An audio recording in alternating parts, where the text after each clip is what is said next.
Welcome back to Crossfire. Our guest is the new chairman, recently named chairman of the John Birch Society, Congressman Larry McDonald, a Democrat from Georgia.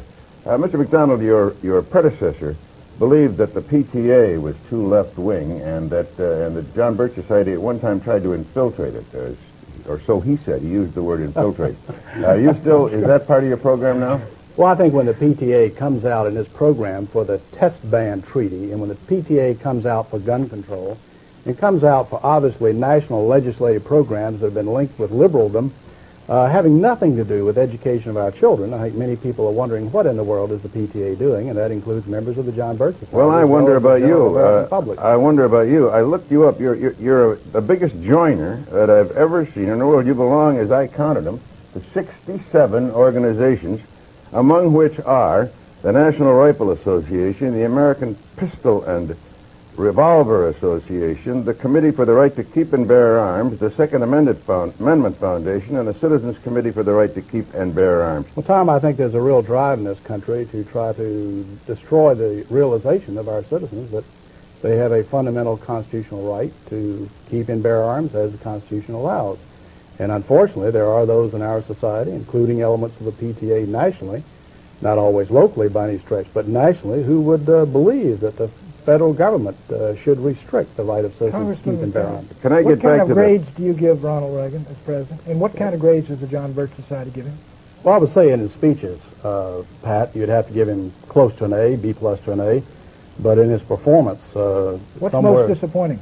Well, I think the fact that the rhetoric is going one way and the record is going another. Let me ask you about this conspiracy again. Well, you can take the issue of one of the major problems of this country is inflation, right, and the problems of the destruction of the dollar. And the fact of the matter is, in spite of promises to the contrary, Reagan has not moved to correct the deficiencies. We're now back to Keynesian economics, despite comments to the contrary. Do you think that's a result of the conspiracy you mentioned? Is there somebody working on them to get the inflation so that this country will be weakened? Well, as a man who campaigned against elitism, as a man who in his campaign rhetoric said that he would not be having the Council on Foreign Relations trilateral types dominating his cabinet, he's got about 250 members of such in his administration. Well, let me ask you about Bill Casey. Now, I've known Bill. 250 members. Of the trilateral commission. I've known Bill Casey in the administration. I've known Bill Casey, the director of CIA, since World War II. As a matter of fact, in World War II, he was my boss.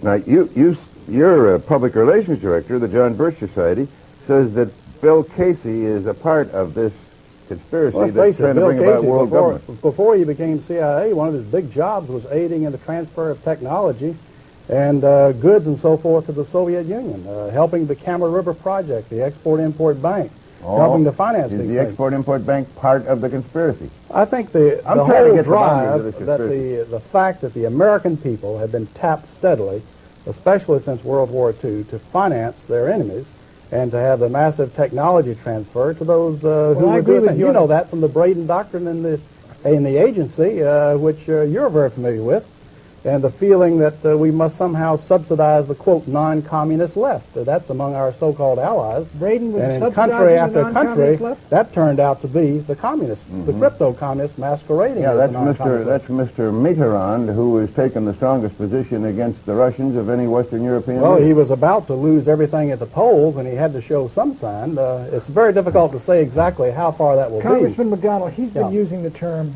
conspiracy. No, I didn't use it. For heaven's sakes, Pat. The John Birch Society used it. I don't want to go through the tapes.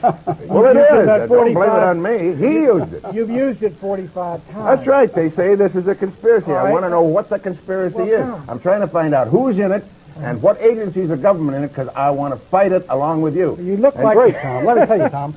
You tell me, how can I join the John Birch Society? Well, gosh, Tom, you got no problem at all. All you need to do is write a letter to the John Birch Society, Belmont, Massachusetts, 02178, and tell them that you would like to purchase for $2 a copy of the Blue Book.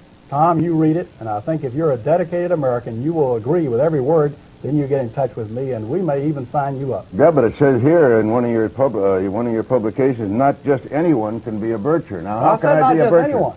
Now, if you don't believe in the Constitution and limited government and free enterprise and biblical values of morality, I believe in all those, but I don't Well, believe there's a conspiracy. He'd make a lousy candidate. Tom, you know, as a matter of Pat, a member of the conspiracy, he's a member of the press.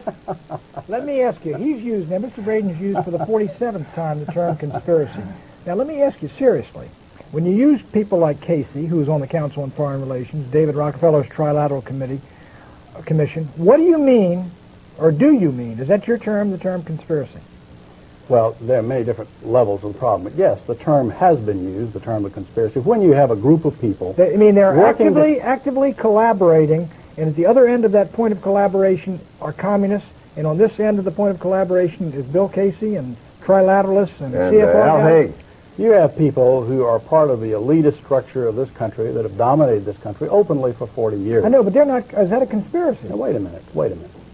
If people quietly working together for evil objectives, two or more, that by definition is a conspiracy. You have, by their own admission, you look at The Tragedy and Hope by Professor Carroll Quigley, who's a member of this elitist group. He says, sure, we've been working this. Sure, we've been collaborating with communism. Yes, we're working for a global accommodation. Yes, we're working for world government. The only thing I object to is that we have kept it a secret. And I think we've gone so far along, we should come out and say, I'll bet you $1.50 that Bill Casey doesn't know who Professor Quigley is. I don't. He's at Georgetown a number of years ago. He died a couple of years ago, and he wrote The Tragedy and Hope. He's a very noted member of your club, Tom. Tom, you've got to broaden your reading a little bit. What I ought to do is read more about conspiracies, and that's why I'm interested in what Well, I'll tell you what you ought to do is go back and look at your founder, Edward Mandell House, because he wrote the book Philip Drew Administrator, and in this, Colonel House said that what he envisioned for the world was a world government along socialist lines as envisioned by Karl Marx. Now, that's your leader. Now, Tom, so you got to go back to the beginning. Well, his leader was Woodrow Wilson. Do you think he was a communist? No, I think Woodrow Wilson was his follower. I think Edward Mandell House dominated Wilson, not the other way around. And so Edward Mandell House, that was, we ought to make that clear. He was President Wilson's alter ego. That's correct. Yeah. So he is the real villain from which all these conspiracies... No. He is a major figure, Tom, but there has been, unfortunately, in the West, an element. There are good members in the Council on Foreign Relations, dedicated, patriotic people. You've had Sproul Braden, who was a member of the Council of the Birch Society. Bill Buckley's and Council on Foreign Relations. You've got some dedicated people, but the driving forces have very clearly been willing to collaborate, subsidize, work for technology transfer for what they feel is some type of an accommodation and merger. And I submit this would be a disaster for the American Republic. Are there any in Congress? Sure. Our guest has been Congressman Larry McDonald of the John Birch Society. He's the new chairman. He's succeeded Robert Welsh, who has stepped down, as I understand it. That's correct? He's been sort of promoted to chairman emeritus. He's been promoted to chairman emeritus and founder. And Tom Braden and I will be back with final comments in a moment.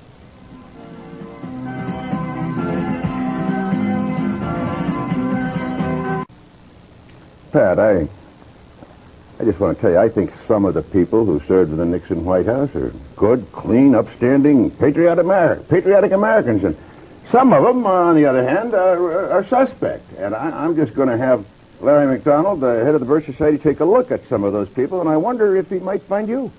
Tom, where I disagree... There's something going on here. I disagree with Congressman McDonald is the idea of conspiracy with you and your friends. I think it's more of a herding instinct. The direction you've been moving in, inertia, carries you further and further. But I do think this. That slogan, get the U.S. out of the UN and the UN out of the U.S., looks better and better every day, doesn't it? Maybe they were ahead of their time on that one.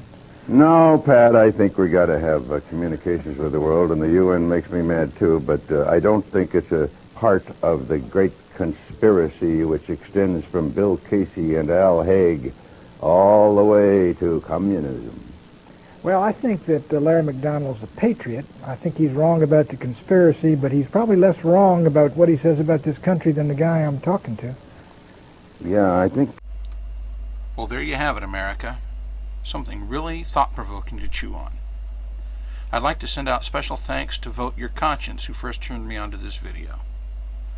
Please, think very seriously about what we do over the next few months and who we put into office this year.